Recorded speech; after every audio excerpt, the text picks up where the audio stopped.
알람 소리가 조용한 방 안을 울렸다. 새벽 6시 30분. 강미숙은 눈을 떴다. 천장을 바라보며 한참을 누워 있었다. 출근까지는 아직 시간이 남았지만 다시 잠들 수는 없었다. 더 이상 누군가가 그녀를 깨워줄 일도, 함께 아침을 먹을 사람도 없었다. 이불 속은 따뜻했지만 마음은 싸늘했다. 몸을 일으키고 얇은 커튼을 젖히자 흐린 아침 햇살이 방 안으로 스며들었다. 1.5룸짜리 오피스텔, 한평 남짓한 주방과 침대 하나, 작고 낡은 책상. 그녀가 이혼 후 처음으로 스스로의 이름으로 계약한 공간이었다. 자유로울 줄 알았다. 이제는 누구의 간섭도, 눈치도 보지 않아도 된다는 생각에 처음엔 조금 해방감을 느꼈다. 하지만 그 자유는 곧 고요한 고립으로 변했다. 아침을 혼자 준비하고 조용히 밥을 먹고 혼자 출근을 준비하는 일상이 반복될수록 그녀는 자신이 사라지고 있는 듯한 기분이 들었다. 마치 세상과의 연결이 하나씩 끊겨 나가는 듯했다. 싱크대 위에는 전날 밤 미처 치우지 못한 컵 하나가 놓여 있었다. 냉장고 문을 열고 달걀 2알을 꺼냈다. 팬에 기름을 두르고 익숙한 손놀림으로 프라이를 만들었다. 간단한 반찬과 함께 한 공기의 밥, 예전 같았으면 상다리가 부러질 정도로 차려야 식사 같다고 생각했을 것이다. 남편의 입맛, 딸의 기호, 시부모의 눈치. 하지만 지금은 다 필요 없었다. 그저 배를 채우는 행위일 뿐이었다. 식사를 마치고 설거지를 하는 동안 문득 거울 속 자신의 얼굴을 마주하게 되었다. 주름이 늘어난 눈가, 푸석한 피부, 그리고 감정이 느껴지지 않는 눈동자. 그녀는 한숨을 쉬었다. 이게 내 얼굴이었나? 출근 준비를 마치고 현관문을 나서기 전 습관처럼 뒤돌아본다. 혹시 꺼놓지 않은 전기기기, 열어둔 창문은 없는지. 하지만 확인이 끝난 후에도 여전히 허전하다. 누군가가 기다리는 공간이 아니라는 사실은 이 방을 집이 아닌 잠깐 머무는 곳으로 만들었다. 버스를 타고 회사로 향하는 길, 그녀는 창밖을 멍하니 바라보았다. 인천 도심의 회색 건물들 사이로 출근하는 사람들의 표정은 모두 피곤했다. 자신만 힘든 게 아니라는 걸 알면서도 이상하게 그녀의 외로움은 더 선명하게 느껴졌다.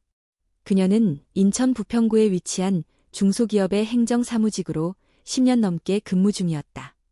하루의 시작은 밀려있는 이메일 확인, 회계 정리, 부서 회의 준비로 바쁘게 돌아갔다. 업무는 익숙했고 손에 익었지만 아무 일 없는 척 하루를 보내는 것이 그녀에게는 가장 힘든 일이었다. 점심시간이 되자 동료들과 근처 분식집에 갔다. 억지로 웃고 가벼운 농담에도 끄덕이며 반응했지만 마음속 깊은 곳에는 늘 숫자가 머물렀다. 3억 원. 이번 달 상환일은 15일. 월급에서 공과금 빼면. 식사를 마치고 사무실로 돌아오는 길, 후배가 물었다. 과장님, 주말에 뭐 하셨어요? 미숙은 잠시 머뭇거리다 어색하게 웃으며 대답했다. 그냥 집에서 푹 쉬었지 뭐. 진심은 말하지 못했다. 주말엔 혼자 영화 한 편을 보고 가까운 공원을 산책하다 침대에서 그대로 하루를 보냈다. 예전처럼 친구를 만나 수다를 떨거나 가족 모임에 참석하는 일은 없었다. 아니, 할 수 없었다. 이혼한 여자라는 꼬리표는 사람들의 시선을 의식하게 만들었다. 사적인 이야기를 하지 않는 것이 이제는 습관처럼 굳어졌다. 퇴근길. 버스 정류장에서 내려 좁은 골목을 지나 오피스텔로 향하는 길은 여전히 익숙했지만 익숙함 속의 공허함은 익숙해지지 않았다. 현관문을 열고 들어서자 어둠이 그녀를 맞았다. 자동 조명이 켜지기 전까지의 그 짧은 순간이 유독 길게 느껴졌다. 불을 켜고 가방을 내려놓으며 조용히 숨을 내쉰다. 냉장고에서 우유 한 잔을 꺼내 마시고는 저녁 대신 간단한 과일로 끼니를 때운다. 그녀는 창밖을 바라본다. 멀리 아파트 단지의 불빛이 하나둘 꺼져간다. 그 집들에는 가족이 있을까? 남편, 아내, 아이들. 따뜻한 식탁과 웃음소리가 있을까? 미숙은 입술을 깨물었다. 이렇게만 살아도 괜찮은 걸까? 이 질문은 최근 들어 자주 그녀의 머릿속을 맴돌았다. 이혼 후 그녀는 자유를 얻었지만 동시에 책임이라는 이름의 짐을 짊어졌다. 3억 원의 빚 아무도 대신 갚아주지 않고 누구도 그녀의 사정을 묻지 않았다. 노트북을 켜고 은행 앱에 접속해 통장 잔액을 확인했다. 그리고 다음 달 대출 이자 납부일을 다시 확인했다. 숨이 턱 막히는 금액. 이대로는 안 돼. 그녀는 조용히 중얼거렸다. 회사 월급만으론 부족해. 무언가 더 해야 해. 바로 인터넷 검색창을 열었다. 50대 부업 가능. 야간 일자리. 퇴근 후 알바. 나열된 키워드들 속에서 그녀의 눈은 점점 날카로워졌다. 배달, 마트 정리, 대리운전, 모텔 청소. 체력적으로 힘든 일들이 대부분이었다. 그중 하나, 모텔 청소, 야간 근무 가능, 주말 환영이라는 문구가 눈에 들어왔다. 미숙은 잠시 손을 멈췄다. 체력은 자신 없지만 지금 선택하지 않으면 더는 길이 없었다. 마음을 다잡고 이력서를 열었다. 그리고 조용히 타자를 치기 시작했다. 그녀가 처음 주식을 시작한 건 단순한 호기심이었다. 몇몇 친구들이 점심시간마다 증권 어플을 들여다보며 수익 자랑을 하는 모습을 보고 나도 한번 해볼까 하는 가벼운 마음으로 시작했다. 남편 몰래 비상금으로 100만 원을 투자했다. 손해를 보더라도 부담 없는 금액이라 생각했다. 처음 며칠간은 오르락내리락하는 그래프에 익숙하지 않았지만 어느 날 갑자기 투자한 종목이 상한가를 기록했다. 그날 밤 미숙은 잠을 이루지 못했다. 스릴과 희열, 무엇보다도 나도 뭔가를 해낼 수 있다는 자존감이 오랜만에 살아나는 듯했다. 그날 이후 그녀는 조금씩 금액을 늘려갔다. 살림비 일부를 돌려쓰고 신용카드 현금 서비스를 받으며 점점 더 큰 금액을 투자했다. 처음에는 남편도 눈치채지 못했다. 그녀는 여전히 반찬을 만들고 딸의 학교 행사에도 빠지지 않았다. 하지만 점점 그녀는 주식창을 들여다보느라 밥을 태우고 통화에 집중하다 딸의 질문을 흘려들었다. 남편은 서서히 변화를 감지했고 어느 날 밤 침실에서 조용히 물었다. 요즘 무슨 일 있어? 너 뭔가 숨기고 있는 거 아니야? 그 순간 미숙은 거짓말을 할 수 없었다.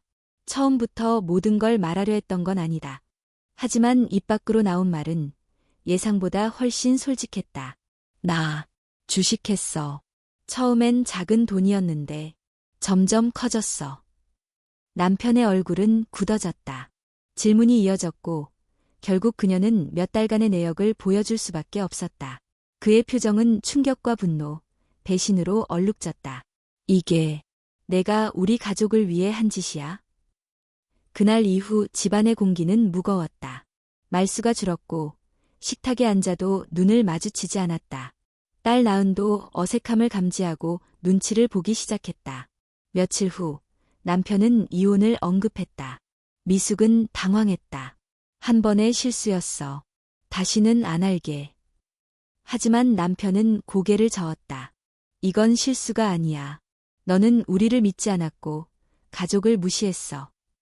결국 서류에 도장이 찍혔고 미숙은 집을 나왔다. 떠나기 전날 딸 나은은 그녀에게 말을 걸었다. 엄마, 왜 그랬어? 그 질문은 칼처럼 그녀의 가슴을 찔렀다. 하지만 그녀는 대답하지 못했다. 그저 고개를 떨군 채 눈물을 참았다. 아빠랑 살래. 엄마한테는 실망했어. 딸의 뒷모습을 바라보며 문을 나서던 날, 미숙은 모든 것이 끝났다고 느꼈다. 가족, 신뢰, 그리고 자존심까지. 그녀가 쥐고 있던 건 오직 남은 빚뿐이었다. 이혼 후 처음 며칠은 아무것도 할 수 없었다. 식사를 챙기지 않았고 전화도 받지 않았다. 가스렌지 불도 꺼놓은 채 물 한 모금 마시지 않고 하루를 보내는 날도 있었다. 하지만 그녀는 다시 움직여야 했다. 적어도 딸에게 완전히 무너진 사람으로 보이고 싶지는 않았다. 가장 먼저 한 일은 방을 구하는 것이었다. 대출 한도 안에서 계약할 수 있는 곳은 많지 않았다. 그렇게 인천 부평의 오래된 오피스텔, 엘리베이터조차 고장이 잦은 건물의 5층에 자리를 잡았다. 생활비를 벌기 위해 이전에 다녔던 회사에 재입사 신청을 했다. 다행히 회계팀에 자리가 났고 오래전 근무 기록 덕분에 어렵지 않게 복귀할 수 있었다. 하지만 모든 것은 예전과 달라져 있었다. 동료들은 그녀를 반갑게 맞이했지만 그 환영 속엔 왜 다시 여기로 왔을까라는 질문이 숨겨져 있는 듯했다. 점심시간이면 사람들은 가족 얘기를 나누고 자녀의 진로를 걱정하며 웃었다. 미숙은 어색한 미소로 그 자리를 지켰지만 마음 한켠은 공허하기만 했다. 한 번은 사내 후배가 다가와 조심스럽게 물었다. 과장님, 따님은 잘 지내세요? 그녀는 멈칫했다. 나은의 근황을 모른 채 몇 달이 지났다. 연락을 시도해본 적도 있었지만 메시지는 읽히지 않았고 전화를 걸면 받지 않았다. SNS에 올라온 사진들을 몰래 확인하며 그녀의 모습과 주변 환경을 짐작할 뿐이었다. 응, 바쁘게 잘 지내는 것 같아. 짧은 대답 뒤 후배는 웃으며 고개를 끄덕였지만 미숙은 속으로 자책했다.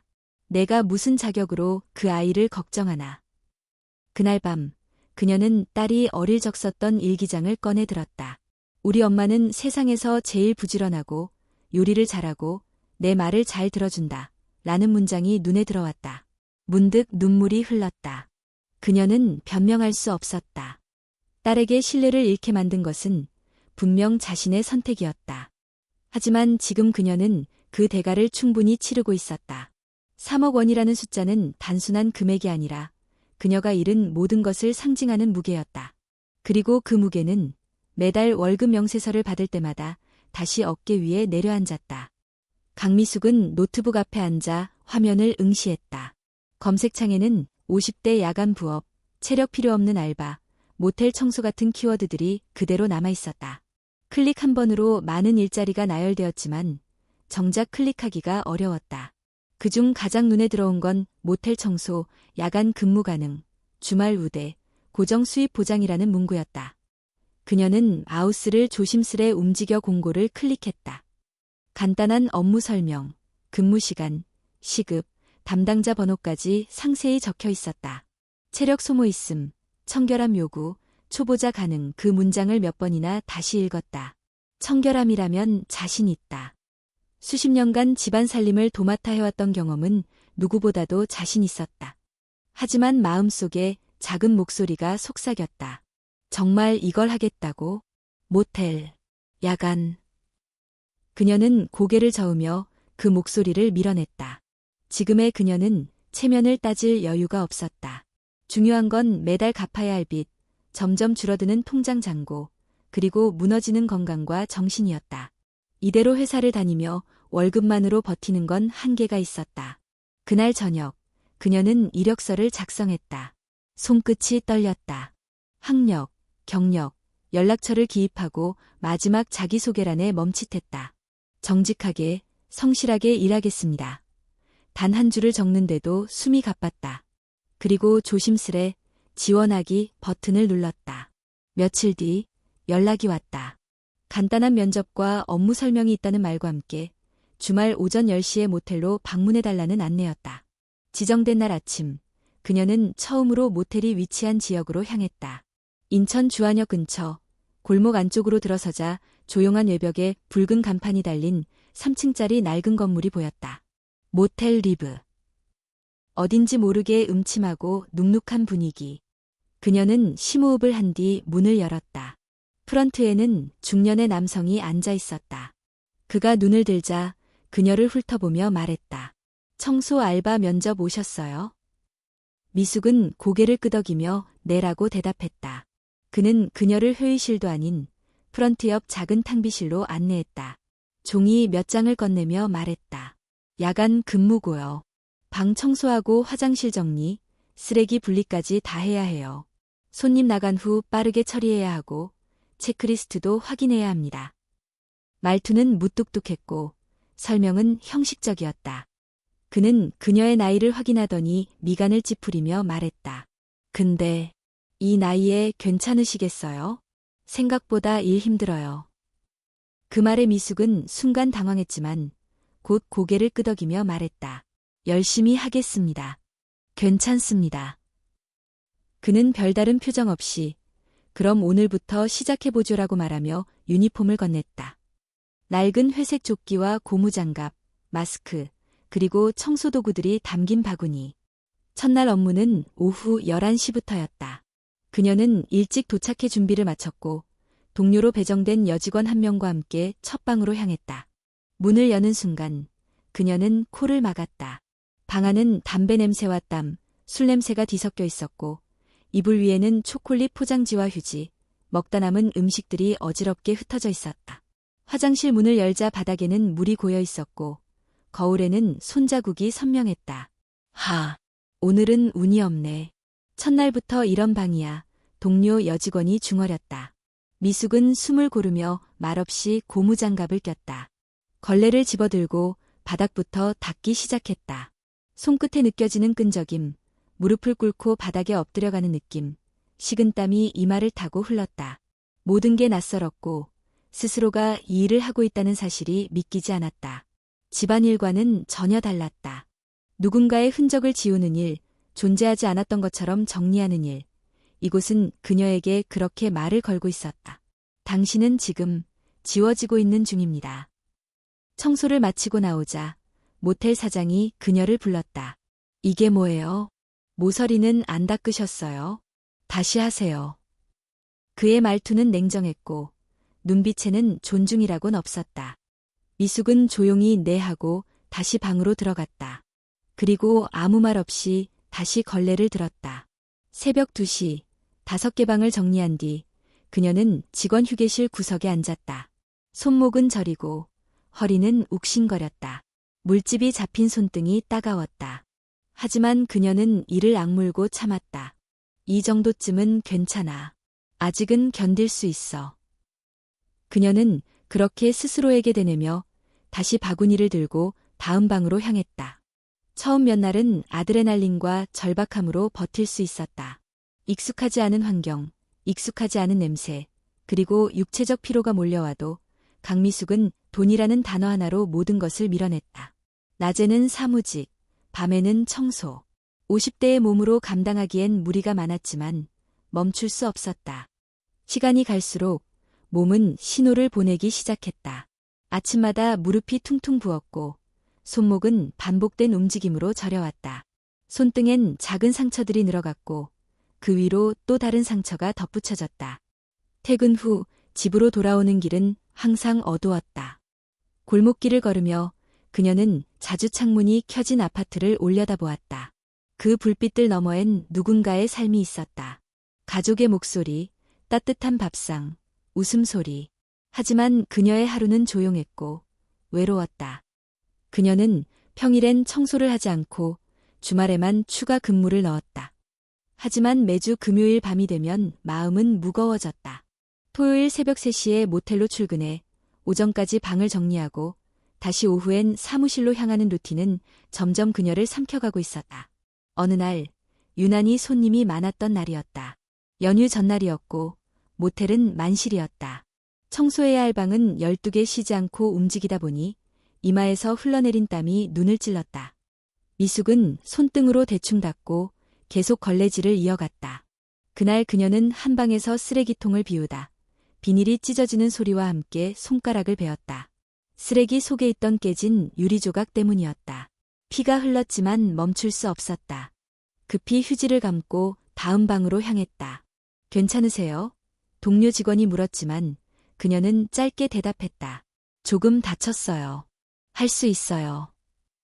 그 말 속엔 스스로를 속이는 마음이 담겨 있었다. 아프다고 말하면 안 될 것 같았다. 그녀는 자신이 멈추는 순간 모든 게 무너질 것만 같았다. 청소를 마치고 돌아온 그녀는 화장실에서 손을 씻으며 거울을 마주했다. 그 안엔 피로에 지친 얼굴, 눈 밑에 다크서클, 그리고 텅 빈 눈빛이 있었다. 이게 내 인생인가? 혼잣말처럼 속삭이며 수건으로 얼굴을 닦았다.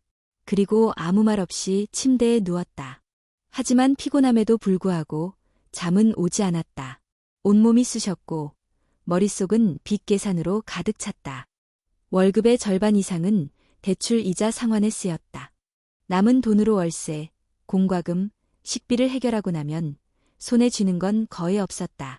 가끔은 밥 대신 컵라면으로 끼니를 때우고 버스 대신 걷기를 선택했다. 그녀는 자신이 점점 투명해지고 있다는 느낌을 받았다. 사회에서, 직장에서, 가족에게서조차 어느 누구도 그녀의 존재에 대해 궁금해하지 않았다. 사무실에서는 묻지 않았고 딸 나은에게서도 연락은 오지 않았다. SNS에 올라오는 나은의 사진 속엔 웃는 얼굴이 있었고 함께 찍힌 친구들과의 모습은 생기 넘쳤다. 그 속에 엄마는 없었다. 그녀는 일부러 나은의 SNS를 팔로우하지 않았다. 다만 가끔 검색해 들어가 보았다. 나은의 현재를 확인하면서도 연락할 용기는 없었다. 죄책감, 두려움, 그리고 부끄러움이 그녀를 막았다. 어느 밤, 그녀는 모텔 화장실을 청소하던 중 갑자기 숨이 가빠졌다. 허리를 숙이고 변기 주변을 닦던 중이었다. 숨이 턱 막히며 어지럼증이 몰려왔다. 그녀는 급히 일어나 벽에 기대어 섰다. 바닥이 흔들리는 것 같았고 심장은 빠르게 뛰었다. 잠시 후 진정되었지만 손이 떨리고 있었다. 그녀는 억지로 몸을 가누며 일을 마무리했다. 누구에게도 말하지 않았다. 말하는 순간 자신이 이 일을 지속할 수 없을까 봐 두려웠다. 그날 집으로 돌아온 그녀는 샤워도 하지 못한 채 침대에 쓰러졌다. 전등도 켜지 않은 어두운 방 안에서 그녀는 눈을 감고 중얼거렸다. 내일은 괜찮겠지. 그 말은 위로가 아니라 기도에 가까웠다. 그날 새벽도 여느 날과 다르지 않았다. 새벽 3시 30분, 강미숙은 조용히 집을 나섰다. 찬 공기가 얼굴을 때렸고 손끝은 얼어붙을 듯 차가웠다. 몸이 무겁게 느껴졌지만 이미 익숙해진 무게였다. 모텔로 가는 길은 어둡고 한산했으며 거리는 거의 텅 비어 있었다. 모텔에 도착하자마자 그녀는 유니폼을 갈아입고 청소 도구를 챙겼다. 오늘 정리해야 할 방은 9개 생각보다 적었지만 몸 상태는 좋지 않았다. 허리에는 찌릿한 통증이 있었고 머리는 묵직했다. 전날 밤 제대로 잠을 자지 못한 탓이었다. 하지만 그녀는 아무렇지 않은 척 무표정한 얼굴로 첫 방으로 향했다. 청소는 반복적이었다. 침대 시트를 걷고 수건을 교체하고 쓰레기를 버리고 욕실을 닦고 바닥을 쓸고 향기를 뿌리고 문을 닫는다. 아무도 그녀를 알아보지 않는 노동, 흔적을 없애는 일이었다. 5번째 방을 마칠 즈음 그녀는 갑자기 몸이 휘청거리는 것을 느꼈다. 허리를 숙여 욕실 바닥을 닦던 중 눈앞이 흐려졌고 귀에서 웅웅거리는 소리가 들렸다. 자세를 바꾸려 했지만 다리가 따라주지 않았다. 잠깐, 숨 좀. 그녀는 벽에 손을 짚으려 했지만 중심을 잃고 무릎을 꿇었다. 바닥이 멀어지는 것 같았다. 눈꺼풀이 무거워지고 식은땀이 흐르기 시작했다. 괜찮으세요? 옆방에서 동료가 소리쳤다. 그녀는 대답하지 못했다. 입을 열었지만 소리가 나오지 않았다. 대신 손으로 괜찮다는 제스처를 겨우 보였다. 동료는 황급히 달려와 그녀를 부축했고 모텔 사장도 급히 뛰어왔다. 이봐요. 숨 쉬는 건 괜찮아요? 그녀는 겨우 고개를 끄덕였다. 얼굴은 창백했고 입술은 새파랬다. 병원 가셔야겠어요. 응급차 부르죠? 아니요. 괜찮아요. 정말. 그냥 잠깐 어지러웠어요. 사장은 찡그린 얼굴로 말했다. 이렇게까지 일하면 안 되죠. 사람 쓰러지면 우리도 곤란하잖아요. 그 말이 들리는 순간 미숙의 속에서 무언가 부서지는 소리가 들렸다. 걱정보다 먼저 나온 건 곤란하다는 말이었다. 그녀는 스스로를 위해서가 아닌 문제가 되지 않기 위해 일해온 것이었다. 잠시 휴게실에 누운 뒤 그녀는 억지로 몸을 일으켜 모텔을 나섰다. 겨우겨우 집으로 향하는 버스에 올라탔고 흔들리는 차창에 머리를 기대었다. 눈을 감으니 한순간에 어젯밤의 모든 장면들이 떠올랐다. 끝없이 닦아야 했던 바닥, 피곤한 손목, 차가운 욕실 타일, 그리고 그 위에 무릎 꿇은 자신. 정류장에서 내리자 새벽 공기가 더 이상 상쾌하지 않았다. 온몸이 천근만근처럼 무거웠고 걸음마다 숨이 찼다. 그녀는 골목을 걷다 멈췄다. 눈앞이 다시 흐려졌다. 안 돼. 그녀는 담벼락에 기대선 채로 숨을 몰아쉬었다. 다시 쓰러질까 봐 두려웠다. 무릎이 떨렸고 손끝이 저렸다. 지나가던 행인이 놀라며 다가왔다. 괜찮으세요? 그녀는 최대한 웃으며 말했다. 네, 괜찮아요. 그냥 조금 피곤해서요. 하지만 사실 전혀 괜찮지 않았다. 병원에 가야겠다는 생각이 들었지만 그 다음 바로 머리를 스친 건 돈이었다. 지금 병원비를 감당할 수 있을까? 진료비, 약값, 그리고 하루치 근무 손해. 그녀는 고개를 저으며 말했다.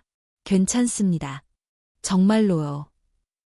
그리고 몸을 일으켜 천천히 골목 끝으로 걸어갔다. 어깨는 기울었고 발걸음은 느려졌지만 멈출 수는 없었다. 집에 도착한 그녀는 현관에 들어서자마자 바닥에 주저앉았다. 신발도 벗지 않은 채로 두 손으로 얼굴을 감쌌다. 심장이 빠르게 뛰었고 온몸이 비명을 지르는 듯했다. 그녀는 거실 바닥에 누운 채 천장을 바라보았다. 아무 소리도 들리지 않는 정적 속에서 마음속에 묻어두었던 질문이 다시 떠올랐다. 이렇게까지 살아야 할까? 그동안 그녀는 돈을 이유로, 빚을 이유로, 딸을 이유로 자신을 몰아세웠다. 하지만 이제는 그 이유들조차 무의미하게 느껴졌다. 몸이 더 이상 따라주지 않았다. 자존심은 이미 오래전에 무너졌고 남은 건 고장난 몸과 사라진 감정뿐이었다. 그녀는 처음으로 포기라는 단어를 떠올렸다. 어쩌면 멈추는 게 필요할지도 모른다는 생각. 그동안 멈추지 않으면 언젠가 좋아질 거라고 믿어왔다. 하지만 지금 이 상태로는 끝나지 않는 고통만이 반복될 뿐이었다. 잠시 후 그녀는 겨우 힘을 내어 일어섰다. 손을 씻고 대충 옷을 갈아입고 따뜻한 물 한 잔을 마셨다. 그리고 조용히 앉아 창밖을 바라보았다. 하늘은 아직 어두웠고 거리의 불빛은 하나둘 꺼져가고 있었다. 그녀는 처음으로 스스로에게 말해보았다. 이제는 진짜 생각해야 해. 내가 나를 어떻게 살게 할 것인지. 그 말은 결심도 아니고 다짐도 아니었다. 그저 한 사람의 피곤하고 지친 자아가 자신에게 건네는 작은 속삭임이었다. 강미숙은 모텔 청소일을 잠시 멈출까 고민했다. 지난번 거리에서 휘청거리며 쓰러질 뻔한 이후 그녀는 몸 상태가 더 나빠졌음을 실감했다. 하지만 현실은 여전히 가혹했다. 월급만으로는 매달 이자 상환도 빠듯했고 하루라도 일을 쉬면 그만큼 타격이 컸다. 그녀는 결국 주말 근무만 유지하기로 마음먹었다. 체력적으로 한계에 부딪힌 지금 더 이상 욕심을 부릴 수는 없었다. 토요일 새벽 모텔에 도착한 그녀는 여느 때처럼 유니폼을 갈아입고 체크리스트를 받았다. 그날은 평소보다 청소해야 할 방이 적었다. 대신 한 명의 직원이 교대에서 빠졌고 그 자리를 대신해 함께 근무하게 된 인물은 다름 아닌 김혜숙이었다. 김혜숙은 60을 넘긴 여성으로 모텔에서 가장 오래 일한 직원 중 하나였다. 항상 말이 없고 표정도 무뚝뚝해 동료들 사이에서도 거리감이 있었다. 미숙 역시 그녀와 업무를 함께 해본 적은 없었고 어디선가 김 씨는 좀 까칠하더라는 소문만 들은 기억이 있었다. 두 사람은 각자 청소도구를 챙기고 첫 방으로 향했다. 방 안에는 술 냄새가 진하게 배어 있었고 테이블 위에는 컵라면 용기와 부스러기들이 널려 있었다. 먼저 욕실 하세요. 전 침대 정리할게요. 혜숙은 짧게 말하고 이불을 꺾기 시작했다. 미숙은 마스크를 고쳐 쓰고 욕실 문을 열었다. 변기 주변엔 얼룩이 남아 있었고 거울에는 물때가 끼어 있었다. 그녀는 익숙한 동작으로 청소를 시작했지만 팔에 힘이 들어가지 않았다. 한참을 닦다가 손을 놓고 잠시 벽에 기댔다. 어지럼증은 아니었지만 뭔가 가슴이 답답했다. 그 순간 밖에서 혜숙의 목소리가 들렸다. 요즘 많이 힘들죠? 예상치 못한 질문에 미숙은 고개를 들었다. 네. 혜숙은 이불을 정리하며 덧붙였다. 처음엔 다 그렇더라고요. 나도 그랬어요. 여기 처음 왔을 때 일주일 내내 울었어요. 그녀는 손을 멈췄다. 김혜숙이 그런 말을 할 거라곤 전혀 상상하지 못했다. 무표정하고 딱딱한 사람이라고만 생각했는데 그 말 한마디는 벽처럼 굳은 마음 한켠을 툭 건드렸다. 정말이요? 그러며 누구든 여기 오는 데는 이유가 있잖아요. 나는 오래전에 이혼했어요. 애들도 다 떠났고 살 길이 막막해서 시작한 거죠. 미숙은 잠시 말을 잃었다. 자신과 같은 길을 걸어온 사람이 가까이에 있었다는 사실이 놀라웠다. 해숙은 말을 이어갔다. 처음엔 내가 여기까지 떨어졌다는 게 너무 부끄러웠어요. 입을 개면서 눈물 나고 변기 닦으면서 속이 울렁거리고. 근데 살다 보면 사람이 다 그렇게 살아요. 누군가는 드러내고 누군가는 숨기고 우리처럼 몸으로 버티는 사람도 있고. 미숙은 손에 힘이 풀리는 걸 느꼈다. 그 말들이 다정하거나 따뜻해서가 아니라 너무도 현실적이고 진심이 느껴졌기 때문이었다. 그녀는 조용히 입을 열었다. 저도 이혼했어요. 남편 몰래 주식하다가 큰 손해를 봤거든요. 딸도 저한테 마음을 닫았고요. 해숙은 고개를 끄덕였다.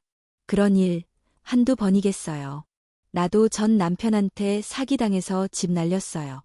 애들은 내 말보다 아빠 말을 더 믿었고 결국 다 떠났죠. 처음엔 억울하고 분해서 잠도 못 잤어요. 근데 그게 뭐 중요해요. 결국 혼자 남았는데. 그녀는 창문을 열며 말했다. 살아야 하니까 하는 거예요. 우리는 그냥 살아내는 사람들이에요. 자책할 시간에 몸이나 챙겨요. 그게 더 중요해. 미숙은 아무 말도 하지 못했다. 대신 가슴 한가운데에 무언가 뭉쳐있다가 서서히 녹아내리는 느낌을 받았다. 자신을 향한 분노, 부끄러움, 자책, 그 모든 감정들이 그 말들 속에서 조금씩 풀려갔다. 청소를 마치고 휴게실로 향하는 길에 미숙은 조심스럽게 물었다. 김 씨는 지금은 괜찮으세요? 해숙은 고개를 기울이며 웃었다. 완전히 괜찮은 날은 없어요. 근데 뭐 익숙해지는 거죠. 상처도 외로움도. 그 말은 이상하게도 위로가 되었다. 모든 게 완벽히 회복되지 않아도 사람은 그 안에서 살아갈 수 있다는 믿음. 미숙은 처음으로 모텔 복도를 걸으며 가슴이 조금은 덜 답답하게 느껴졌다. 그날 밤 그녀는 집으로 돌아와 간단히 저녁을 챙겨 먹었다. 그리고 오랜만에 책상 앞에 앉았다. 노트북을 켜고 수제 비누 만들기 영상을 검색했다. 이유는 없었다. 그저 문득 떠올랐고 무언가 손으로 만들고 싶다는 충동이 생겼다. 그녀는 메모장에 조용히 적었다. 내일도 일어날 수 있을까? 아마도. 그리고 언젠간 나도 나를 용서할 수 있겠지. 주말 새벽, 모텔 복도는 여느 때처럼 고요했다. 형광등 불빛 아래 강미숙은 익숙한 걸음으로 방 하나를 열고 들어갔다. 방 안은 어지럽지 않았다. 침대에는 아직 체온이 남아있었고 테이블 위에는 캔 맥주 하나와 반쯤 남은 과자가 놓여 있었다. 그녀는 조용히 장갑을 끼고 쓰레기를 모으기 시작했다. 어제 밤 유난히 손님이 많았고 이미 5개의 방을 치운 상태였다. 피로가 다리와 어깨를 무겁게 짓눌렀지만 그녀는 무의식적으로 몸을 움직였다. 머릿속은 비워져 있었고 오직 끝까지 마쳐야 한다는 생각만이 자리를 차지하고 있었다.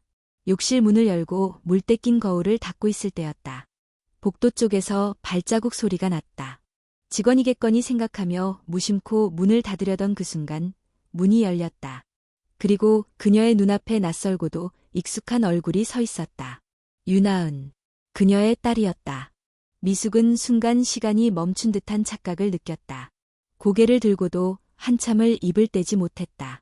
나은은 조용히 그녀를 바라보고 있었다. 눈은 충격과 혼란으로 가득 차 있었고 입술은 말라 있었다. 엄마, 여기서 뭐 하는 거야? 그 한마디에 미숙의 심장이 내려앉았다. 수십 번 상상했던 재회였다. 밤마다 이불 속에서 창밖을 바라보며 버스를 타고 창문에 얼굴을 기댈 때마다. 그러나 상상 속의 재회는 이토록 적나라하지 않았다. 이토록 날것의 현실은 아니었다. 미숙은 얼어붙은 채 손에 쥔 걸레를 내려놓지도 못했다. 마스크를 내린 얼굴은 땀과 피로로 얼룩져 있었고 유니폼엔 세제 자국이 남아있었다. 이런 일을 해? 나은의 목소리는 떨렸다. 그녀는 방 안을 둘러보았다. 쓰레기 봉투, 청소도구, 욕실의 비린내. 이 모든 풍경이 자신이 아는 엄마와는 너무나도 달랐다. 미숙은 한참을 머뭇거리다 조용히 말했다. 살아야 하니까. 엄마도 살아야 하잖니. 그 말은 의도치 않게 너무도 무력했고 동시에 너무도 절박했다. 나은은 눈을 깜빡이며 다시 물었다. 회사 다닌다더니 왜 이런 데서? 회사도 다녀. 낮에는. 이건 그냥 부업이야. 부업. 모텔 청소가 부업이라고? 그녀의 목소리에 분노가 섞이기 시작했다. 억눌렀던 감정이 하나둘 쏟아지듯 터져나왔다. 엄마, 그렇게 자존심도 없이 살아야 해? 나한테 연락 한 번 없이. 왜 이래? 미숙은 작게 고개를 숙였다. 입술을 깨물며 말을 이었다. 창피했어. 내가 엄마를 이렇게 보면 실망할까봐. 이미 실망했어. 그 말은 칼처럼 그녀의 가슴을 찔렀다. 하지만 이상하게도 그 말 속엔 분노만 있는 건 아니었다. 상처받은 감정, 오랜 외로움, 이해받지 못한 분노가 섞여 있었다. 엄마는 나한테 말도 안 하고 집 나가서 혼자 결정하고 지금은 나 몰래 이렇게. 미안하다. 짧은 사과는 너무 늦었고 너무 작았다. 하지만 미숙은 그것 외엔 할 말이 없었다. 수없이 반복해본 말이었지만 지금 이 순간에는 진심을 담아 꺼내야만 했다. 나은은 조용히 숨을 들이쉬었다. 눈가가 붉어졌고 손은 떨리고 있었다. 나는 엄마가 이런 사람인 줄 몰랐어. 그녀는 그렇게 말한 뒤 돌아서려 했다. 그러나 몇 걸음 가지 않아 멈췄다. 그리고 등을 돌린 채 덧붙였다. 다음부터 이런 데서 일하지 마, 엄마. 부탁이야. 미숙은 아무 말도 할 수 없었다. 그저 그 뒷모습을 바라보며 고개를 끄덕였다. 그 한마디가 명령처럼 들렸지만 동시에 한 줄기의 배려처럼도 느껴졌다. 그날 이후 미숙은 모텔을 나설 때마다 유나은의 얼굴이 떠올랐다. 욕실 바닥에 무릎을 꿇을 때, 쓰레기통을 비울 때, 거울을 닦을 때마다 딸의 충격과 눈물, 그리고 떠나는 걸음. 그것은 그녀에게 새로운 무게가 되었다. 며칠 후 미숙은 집으로 돌아온 저녁, 식탁 위에 놓인 편지 한 통을 발견했다. 보낸 사람, 유나은. 봉투 안엔 짧은 메모와 함께 현금이 들어있었다. 엄마, 이 돈으로는 다 해결 못하지만 그래도 제발, 밤에는 쉬어요. 제발. 미숙은 봉투를 준 채 한참을 서 있었다. 눈물이 저절로 흘러내렸다. 어떤 말보다도 그 손편지가 그녀의 마음을 무너뜨렸다. 그녀는 이제야 알았다. 나은은 그녀를 떠난 게 아니라 그녀에게 실망하고 상처받고 용서할 준비가 안 되었을 뿐이라는 것을. 그날 밤 미숙은 처음으로 야간 근무를 쉬었다. 창문을 열고 밤바람을 맞으며 조용히 속삭였다. 고마워, 나은아. 밤새 편지를 품에 안고 잠을 설친 강미숙은 이른 아침 창문을 열었다. 부평의 아파트 단지 사이로 부는 찬 공기가 방 안으로 스며들었다. 회색빛 하늘 아래 출근길을 재촉하는 사람들 사이에서 그녀는 유리창 너머로 조용히 숨을 내쉬었다. 제발, 밤에는 쉬어요. 딸 유나은의 편지 한 줄이 마음속에 남아있었다. 단호하면서도 따뜻했던 그 문장은 지난 몇 달간 자신을 억눌러왔던 자책과 죄책감의 무게를 조금 덜어주었다. 무너지지 않기 위해 버텼던 밤들 속에서 처음으로 누군가가 쉬어도 된다고 말해준 것이었다. 그녀는 오래 생각하지 않았다. 그날 모텔 사장에게 전화를 걸었다. 앞으로는 주말만 일하겠습니다. 평일 야간은 그만두려고요. 사장의 반응은 냉담했다. 그래요? 알아서 하세요. 대신 주말이라도 제대로 나오셔야 해요. 네, 알겠습니다. 전화를 끊고 나서도 미숙의 손끝은 떨렸다. 일을 줄인다는 선택은 단순히 체력을 아끼기 위한 것이 아니라 자신에게 처음으로 허락하는 멈춤의 의미였다. 그동안 그녀는 자신에게 쉬는 걸 금지해왔다. 쉬는 시간은 곧 무능함이라고 믿었고 멈추는 순간 모든 게 무너질 거라 생각했다. 하지만 그날 딸의 눈물과 편지는 다른 가능성을 열어주었다. 오후 회사에서 일을 마친 후 그녀는 평소와 다르게 서두르지 않고 근처 마트에 들렀다. 장바구니에는 즉석식품 대신 싱싱한 채소와 달걀, 두부, 간장 한 병을 담았다. 요리를 할 수 있는 여유는 사치처럼 느껴졌지만 오늘은 다르게 살고 싶었다. 집에 돌아와 앞치마를 두르고 냄비에 다시마 육수를 내며 그녀는 문득 오래전 기억을 떠올렸다. 나은이 초등학교 3학년이던 해 아침마다 된장국을 끓여주며 엄마, 이 국은 세상에서 제일 맛있어 라던 그 표정을. 그때는 그런 말이 당연하게만 느껴졌고 그 당연함이 사라졌을 때야 비로소 소중함을 깨달았다. 작은 식탁 위에 정갈하게 차린 저녁을 앞에 두고 그녀는 휴대폰을 꺼내 나은의 사진을 바라보았다. 그 아이는 여전히 말랐고 눈동자는 어릴 적 그대로였다. 혼자 있는 시간 동안 그녀는 수없이 나은을 원망했지만 결국 진짜 원망한 건 자신을 떠난 가족이 아니라 스스로를 용서하지 못하는 자신이었다. 그날 저녁 그녀는 작은 메모를 적어 나은에게 문자로 보냈다. 잘 지내고 있니? 걱정해줘서 고마워. 엄마, 요즘 조금씩 쉬고 있어. 답장은 오지 않았다. 하지만 괜찮았다. 이제는 기다릴 수 있을 것 같았다. 바로 용서를 받지 않아도 언젠가는 이해받을 수 있으리라 믿었다. 그 주말 그녀는 오랜만에 시간을 내어 근처 구청 문화센터를 찾았다. 손으로 만드는 힐링이라는 이름의 수제 비누 만들기 수업이 있었다. 지난번 유튜브 영상으로 본 이후 막연히 흥미를 느꼈던 분야였다. 선착순 접수는 이미 마감되었지만 담당자에게 사정을 말하자 대기자 명단에 이름을 올릴 수 있었다. 50대 여성 참여율이 많아요. 다들 힐링이 필요하신가 봐요. 담당자의 말에 미숙은 웃으며 고개를 끄덕였다. 네, 그런 것 같네요. 그녀는 처음으로 나만을 위한 활동에 관심을 갖기 시작했다. 돈을 벌기 위한 일이 아닌 자신이 좋아할 수도 있는 무언가. 그것은 아직 생소했고 서툴렀지만 동시에 새로운 에너지를 주는 느낌이었다. 다음 날 그녀는 첫 번째 비누를 만들기 위해 인터넷으로 재료를 주문했다. 천연 오일, 몰드, 색소, 계량컵, 장갑, 박스에 담긴 재료들을 꺼내며 마치 어릴 적 소풍 준비를 하는 아이처럼 마음이 설렜다. 저녁, 주방 한켠에서 작은 실험이 시작되었다. 설명서를 따라 천천히 오일을 녹이고 향을 섞고 몰드에 부어 굳히는 과정. 손끝으로 전해지는 따뜻한 감촉과 은은한 라벤더 향이 그녀의 하루를 부드럽게 감싸주었다. 며칠 후 굳어진 첫 번째 비누를 꺼내며 그녀는 조용히 웃었다. 약간 찌그러지고 색이 고르지 않았지만 세상에 단 하나뿐인 결과물이었다. 그녀는 그 비누를 작은 투명 비닐에 담아 리본으로 묶고 라벨에 손글씨로 적었다. 직접 만든 첫 비누. 이름은 다시 시작. 그날 밤 그녀는 자리에 누워 천장을 바라보며 생각했다. 지금 이 삶이 완벽하진 않다. 여전히 빚은 남아있고 허리는 아프며 딸과의 거리는 멀다. 그러나 예전과 달라진 게 있다면 더 이상 자신을 미워하지 않는다는 것. 조금씩 천천히 자신을 받아들이고 있다는 것.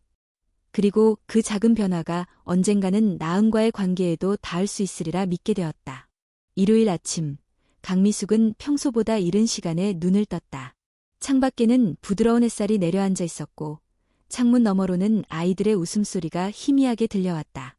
그녀는 한동안 침대에 누운 채로 천장을 바라보았다. 며칠 전 유나은에게서 받은 메시지가 머릿속을 맴돌았다. 다음 주 토요일, 시간 되면 점심 같이 먹을래요?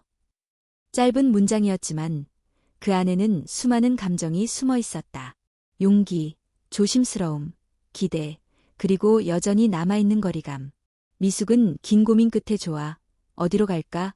라고 답장을 보냈고 나은은 서울 합정동의 한 작은 한식당 주소를 보냈다. 그날이 되자 미숙은 새벽부터 준비에 들어갔다. 옷장을 열어 가장 단정한 블라우스를 꺼내 다림질했고 머리는 평소보다 신경 써서 말았다. 얼굴의 주름은 감출 수 없었지만 오늘만큼은 떳떳한 엄마이고 싶었다. 지하철을 타고 합정역에 도착했을 때 미숙은 손에 작은 종이 가방을 들고 있었다. 가방 안에는 그녀가 손수 만든 라벤더 향 비누 2개가 들어있었다. 포장은 단순했지만 정성이 담겨 있었다. 라벨에는 손글씨로 이렇게 적혀 있었다. 내 생각하면서 만들었어. 잘 지내길 바라는 마음을 담았어. 식당 앞에 도착했을 때 유나은은 이미 와 있었다. 검은색 니트와 청바지를 입은 그녀는 이전보다 조금 더 말라 보였고 눈 밑에는 피로의 흔적이 비쳤다. 하지만 그녀의 눈빛은 예전보다 덜 날카로웠다. 두 사람은 짧은 눈인사를 나누고 조용히 자리에 앉았다. 오래 기다렸니? 아니요. 저도 방금 왔어요. 짧은 인사가 끝나고 어색한 침묵이 흘렀다. 메뉴판을 들여다보는 척하며 시간을 벌었고 주문을 마친 후에도 둘 다 말이 없었다. 그러나 그 침묵은 예전처럼 날카롭지 않았다. 어떤 감정은 시간이 지나면 조금 무뎌지고 어떤 상처는 말없이도 조금씩 아물어가는 법이었다. 식사가 나오고 밥과 국을 앞에 둔 순간 나은이 조심스레 말했다. 요즘은 좀 어때요? 미숙은 미소를 지으며 고개를 끄덕였다. 많이 나아졌어. 야간 일도 그만뒀고 지금은 주말에만 조금씩 일해. 그리고 새로운 걸 조금 시작했어. 새로운 거요? 응, 수제 비누 만드는 수업 들어봤어. 처음엔 그저 흥미였는데 하다 보니 재미도 있고 나중엔 조금씩 팔아볼까 생각도 해. 나은은 놀란 듯 눈을 크게 떴다. 아, 그거 좋은데요? 그래서 넣어줄 것도 하나 만들었어. 미숙은 조심스럽게 종이 가방을 건넸다. 나은은 가방을 받아 열어보았다. 정성스럽게 포장된 비누 2개가 들어있었고 라벨을 본 순간 입가에 미소가 번졌다. 직접 만든 거예요? 응, 아직은 서툴러서 모양이 예쁘진 않지만. 아니에요. 예뻐요. 진짜요. 두 사람은 조용히 웃었다. 그 웃음 속에는 말로 다 하지 못한 많은 것들이 담겨 있었다. 사과, 용서, 후회, 그리고 여전히 남아있는 사랑. 식사를 마치고 나오며 나은은 자연스럽게 엄마의 팔짱을 끼었다. 미숙은 놀란 듯했지만 곧 천천히 팔을 감쌌다. 거리에는 봄바람이 불었고 카페 밖 테라스에는 사람들이 웃으며 이야기를 나누고 있었다. 엄마, 다음에 또 봐요. 이번엔 내가 밥 살게. 그래, 고맙다. 너 바쁠 텐데 시간 내줘서. 나도 엄마가 보고 싶었어요. 사실은. 미숙은 그 말을 듣고 아무 말도 하지 않았다. 단지 나은의 손을 한번 꼭 쥐어주었다. 짧은 만남이었지만 그날의 식탁은 두 사람에게 새로운 시작이었다.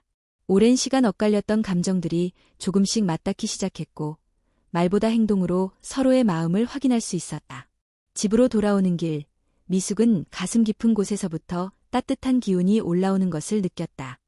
그녀는 창밖으로 지나가는 풍경을 바라보며 조용히 중얼거렸다. 잘했다, 미숙아. 오늘 참 잘했어. 그 말은 누군가에게 들려주기 위한 것이 아니라 처음으로 자신에게 건넨 인정이었다. 봄이 깊어지던 4월, 강미숙의 방 창가에는 작은 화분이 놓이게 되었다. 손바닥만한 크기의 로즈마리 화분이었다. 구청 문화센터 앞 플리마켓에서 우연히 눈에 띄어 충동적으로 구입한 것이었다. 창문을 열면 햇살이 부드럽게 들어오고 로즈마리 잎에서는 은은한 향이 퍼졌다. 방 안의 공기는 이전보다 훨씬 따뜻해졌다. 최근 몇 주 동안 그녀는 많은 것을 바꿨다. 더 이상 밤늦게까지 일하지 않았고 불규칙했던 식사 시간도 제자리를 찾았다. 아침이면 간단히 죽을 끓이고 점심 도시락을 챙기고 저녁이면 라디오를 틀어놓고 책을 펼쳤다. 가장 큰 변화는 더 이상 자신을 벌하지 않는다는 점이었다. 미숙은 이제 스스로에게 조금씩 관대해지고 있었다. 완벽하지 않아도 실수투성이어도 살아가는 것만으로도 충분하다는 사실을 받아들이기 시작했다. 그동안의 삶은 끊임없는 보상 심리와 죄책감 속에서 움직였다. 딸에게, 세상에게, 자신에게 용서를 구하듯 일했고 견뎠다. 하지만 이제 그녀는 깨달았다. 용서란 타인이 주는 것이 아니라 스스로에게 허락하는 것이라는 걸. 주말이면 여전히 모텔에서 간간히 일했지만 예전과 달리 그 일은 그녀의 전부가 아니었다. 평일 저녁에는 비누를 만들었고 인터넷에 작은 블로그를 여러 일상을 기록하기 시작했다. 사진과 짧은 글을 통해 자신만의 리듬을 만들어갔다. 독자 수는 많지 않았지만 그 중에는 한두 명 꾸준히 응원의 댓글을 남기는 이도 있었다. 이 비누 정말 예뻐요. 향도 궁금해요. 이 글을 읽으니 오늘 하루가 조금 덜 힘들었어요. 그녀는 그 댓글들을 읽으며 작게 웃곤 했다. 처음엔 그저 시간을 보내기 위한 활동이었지만 점점 자신도 무언가를 나눌 수 있다는 사실이 힘이 되었다. 어느 날 유나은으로부터 메시지가 왔다. 엄마, 다음 주에 친구 결혼식이 있어서 인천에 내려가요. 저녁 시간 되면 얼굴 볼래요? 짧은 문장이었지만 미숙은 눈물이 핑 돌았다. 예전 같았으면 설레며 바로 약속 장소를 정했겠지만 이번엔 잠시 생각한 후 조심스럽게 답장을 보냈다. 좋지. 이번엔 내가 밥 살게. 너 좋아하는 김치찌개 해줄게. 나은은 이내 웃는 이모티콘과 함께 좋아요. 라는 답을 보내왔다. 그날 저녁, 미숙은 오래된 레시피 노트를 꺼냈다. 딸이 중학생이던 시절 가장 좋아하던 김치찌개의 레시피였다. 생강을 조금 넣고 돼지고기는 얇게 썰어 미리 양념에 재우는 방식. 양파는 꼭 굵게 썰어야 하고 마지막엔 당면을 살짝 넣어야 제맛이었다. 재료를 하나씩 준비하면서 그녀는 문득 거울 속 자신의 모습을 바라보았다. 여전히 눈가에는 주름이 있었고 손등엔 주방 세제의 다른 자국들이 선명했다. 하지만 그 얼굴에는 오랜만에 뚜렷한 생기가 서려 있었다. 그녀는 거울을 향해 작게 중얼거렸다. 괜찮아. 잘하고 있어. 저녁이 되어 딸과 다시 만난 식탁 위에는 김치찌개, 계란말이, 오이무침, 고등어구이가 정갈하게 놓여 있었다. 두 사람은 예전처럼 수다를 떨거나 웃음소리를 크게 내지 않았지만 그 조용한 식사 속엔 더 많은 이해와 애정이 오갔다. 식사를 마치고 나은은 부엌 싱크대 앞에서 엄마의 등을 바라보며 말했다. 엄마, 이제 좀 편안해 보여요. 미숙은 고개를 돌려 미소 지었다. 그래, 이제는 좀 덜 외로운 것 같아. 딸이 남긴 그 말 한마디는 미숙의 가슴 속에 오랫동안 남았다. 사랑은 때로 말 대신 행동으로, 침묵으로, 그리고 같은 식탁 위에 앉는 것만으로도 충분히 전해질 수 있다는 걸 그녀는 이제야 이해하게 되었다. 며칠 후 블로그에 새로운 글을 올렸다. 제목은 여전히 여기 있는 사람. 나는 아직도 이 작은 방에 살고 있고 여전히 아침이면 눈을 뜨고 커피를 끓이고 일터로 간다. 밤이 되면 나를 위한 저녁을 준비하고 작은 화분에 물을 준다. 예전처럼 큰 희망을 품진 않지만 오늘 하루를 무사히 보냈다는 사실만으로도 감사하다. 그리고 나는 여전히 여기 있다. 무너졌던 삶의 잔해 위에 천천히 다시 나를 쌓아가는 중이다. 그것이면 충분하다. 글을 올리고 나서 그녀는 조용히 창문을 열었다. 바람이 부드럽게 커튼을 흔들고 로즈마리 잎이 살랑거렸다. 삶은 여전히 팍팍하고 세상은 변하지 않았지만 그녀는 달라져 있었다. 더 이상 과거에 머물지 않고 미래를 두려워하지 않으며 지금 이 순간을 살아가는 사람. 그것이 바로 강미숙이었다.